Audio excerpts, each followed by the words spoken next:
배민은 반성 좀 해라.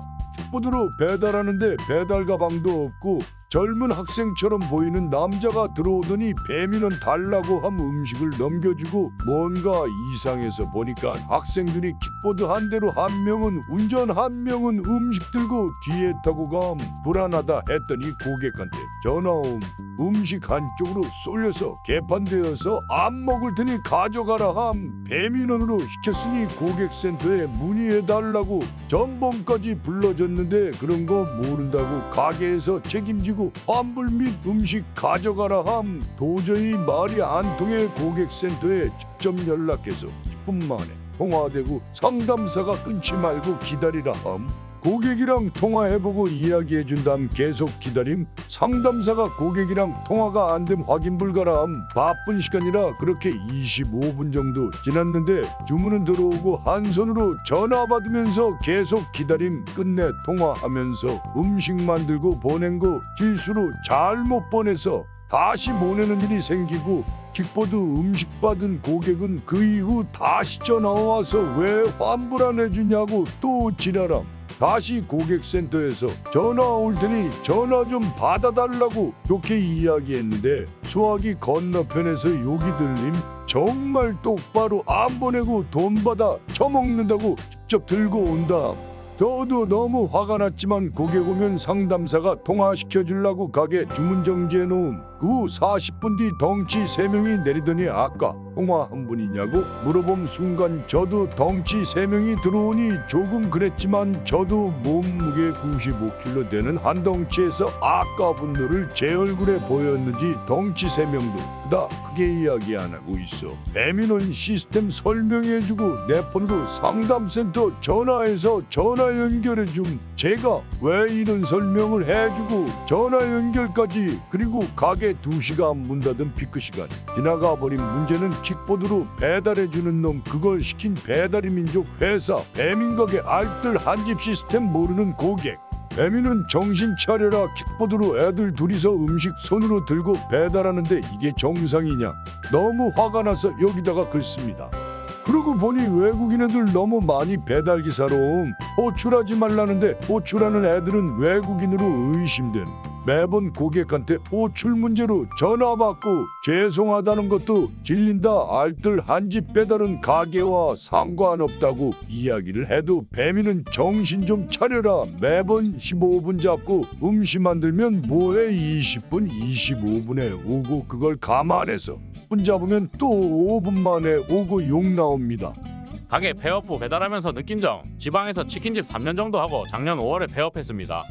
제가 할 때는 그래도 가게 배달주로 하고 알뜰 배달은 안 하고 배민원 한 집 배달만 하고 한 집 배달은 배달료 4,000원 가게 배달은 3,000원 받고 했습니다.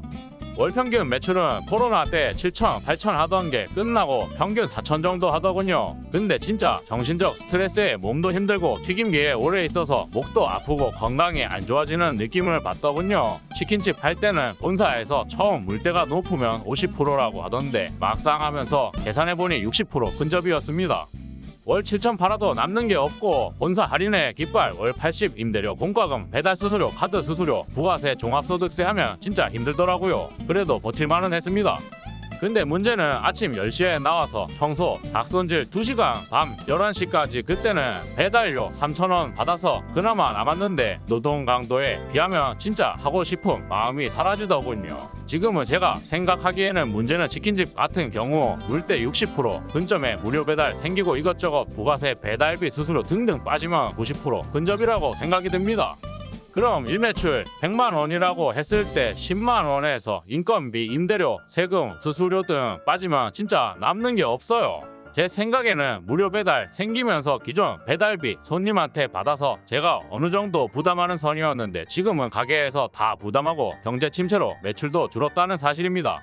배달 매장인 경우 무료 배달인 만큼 음식값에서 녹여야 하는데 가격이 높으면 손님이 주문을 안 하는 게 문제입니다.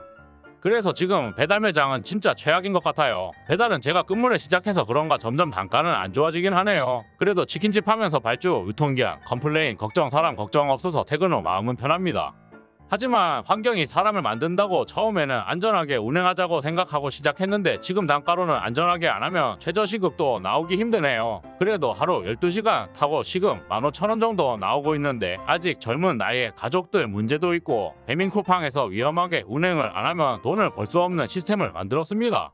배달 플랫폼 문제가 심각하다고 생각합니다. 무료 배달을 했으면 업장에서 전액 부담이 문제라고 생각합니다. 새로운 사업을 시작하고 싶지만 경제가 너무 안 좋아서 시작할 용기가 안 나네요. 다들 힘드실 텐데 사장님들 화이팅 하십시오. 그냥 제가 짧은 기간이지만 자영업 배달하면서 느낀 점을 적어봤습니다. 정말 어이없는 배민. 포장 주문으로 6,000원짜리 주문 들어왔는데 취소했어요. 6.8% 수수료 빼고 3.3% 카드 수수료 원가 따지면 뭐가 남냐고요. 배민에 전화해서 따졌습니다. 포장 주문도 최소 금액 정하는 게 맞지 않냐고 수수료 떼가면서 니들은 남든 안 남든 상관없이 수수료 떼가는 게 상생이냐고 건의했네요. 진짜 심각하네요. 배달 전문점이고 어제까지 우가클 800원 초반대로 돌리다가 오늘부터 우가클 600원 초반대로 했더니 매출이 반토막 나네요. 4월에 600원대로 하니까 노출이 너무 떨어져서 15일은 600원대로 진행, 나머지 15일은 800원대로 진행, 800원 노선 틀어서 매출 3,000 찍었는데 어제 정산하는데 진짜 힘이 쭉 빠지네요. 힘만 들고 진짜로 남는 게 거의 없네요. 구이요리 쪽이고 맛집 랭킹도 들어가 있고 우가클도 600원대인데 이거 참 무슨 방법이 안 보이네요. 배달 전문 매출 3천. 인구 몇 안 되는 지방 중소도시에서 개인 배달 매장 하고 있습니다. 당연히 일반과세고 월 매출 3천, 인건비, 공과금, 원물과 각종 세금 전부 제외 순익 600선 가져오네요. 본인 인건비 포함이에요. 평균 매출은 현재 2,500에서 3천 사이로 나오는 것 같아요. 이것도 때마다 다른 게 원물값이 고정도 아니고 들쭉날쭉하니 폭등하거나 하면 모덜 가져올 때도 있고 나름 영혼가라 장사하는데 가져오는 건 월 5에서 600선. 인건비 한 푼이라도 더 아끼려고 주말에는 직원을 안 쓰니 저랑 신랑이랑 둘이서 가게 봅니다. 저는 주말 공휴일 휴무. 주간 고정 대기업 현장직인데 세후 350 이상 받거든요. 신랑이 한 번씩 제 월급 보면 현타 온다네요. 그냥 본인도 회사 들어갈까 막 이러면서 울남편은 휴무 없는 자영업자. 애들이 아직 어려요. 맞벌이 부부라 쉬는 날이 없어 놀아주지도 못해서 늘 미안함 가득한 거 있어요. 지금은 짧은 육아휴직 중이고 곧 복직해야 하지만요. 여전히 주말에 가게에 붙어있으니 어찌된 게 휴직을 해도 아이들과 시간을 갖지 못하는 건 매한가지네요. 홀 매출이었으면 아무리 못해도 파트타임 직원 더 쓰고도 1,200은 더 가져오지 않았을까 싶어요. 마진율 계산해보면 배달 플랫폼 각종 수수료만 해도 20% 되더라고요. 어마어마하죠. 여기 사장님들은 잘 아실 거 아네요. 배민이고 쿠팡이고 대기업들 양아치인 거 장사 안 해본 사람들은 자영업하면 마냥 잘 버는 줄 알아요. 자영업자의 실상을 모르죠. 세금도 어마어마하고 잘 버는 사람은 극소수라는 것을. 이것도 그나마 개인이라 많이 남는 편이라는데 말이에요. 역시 홀매장이 답이겠죠. 짧다면 짧고 길다면 긴 2년 동안 열심히 달려온 우리는 최소 순익 월 1,000 이상을 목표로 6월 중 홀매장으로 이전합니다. 물론 자리 잡아놓은 배달 장사 병행하고요.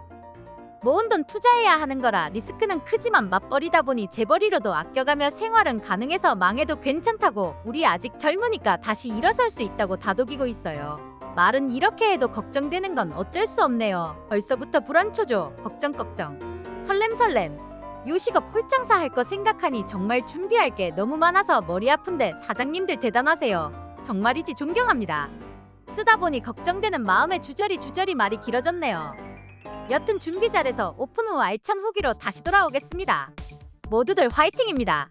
무인 창업, 흉흉한 배달업을 뒤엎을 새로운 패러다임 이라고 생각합니다.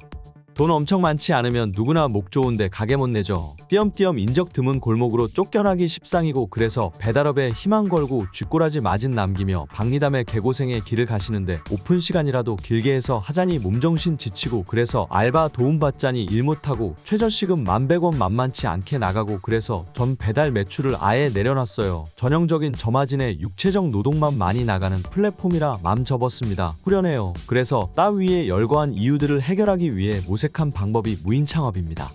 무인 창업이 꼭 반찬 가게 아이스크림 이런 거 말하는 게 아니에요. 제가 하던 카페 아이템을 밀봉 포장해서 제 근무 시간 아닌 시간을 무인으로 돌린 겁니다. CCTV 코앞에 달고요. 생각보다 사고 없습니다. 아니요, 사고가 생겨도 제 육체적 노동 덜어주고 알바비도 안 나가요. 한국인 생각 이상으로 정직합니다. 그리고 자존심도 높아서 안 훔쳐요. 이렇게 방식 바꾸고 저 매출 1.5배 올랐습니다. 물론 근무 시간 있죠. 그 근무 시간이 쉴 틈 없이 바빠지긴 했습니다. 포장한다고 도가니 개질 것처럼 움직여요. 대신 그렇게 짧고 빡세게 근무하고 해지기 전 일찍 퇴근해서 제 할이라고 푹 쉬니까 훨씬 편해요. 제가 쉬는 동안 알람 울리면서 화면 볼 수 있고 따박따박 매출 들어옵니다. 새벽 1시, 2시에도 은근히 나가요. 아침 일찍 퇴근하고 밤늦게 사가는 사람도 많고요. 그리고 언택트라고 사장 있는 것보다 혼자 조용히 가져가는 걸 편하게 느끼는 부류가 아주 많아졌습니다. 여러분 배달업에 발목 매이지 마시고 꼭 기성품이 아닌 본인이 만든 음식으로도 무인 창업해보세요. 키오스크 무인 판매가 요즘 전 세계 추세인 듯합니다. 전 추천합니다.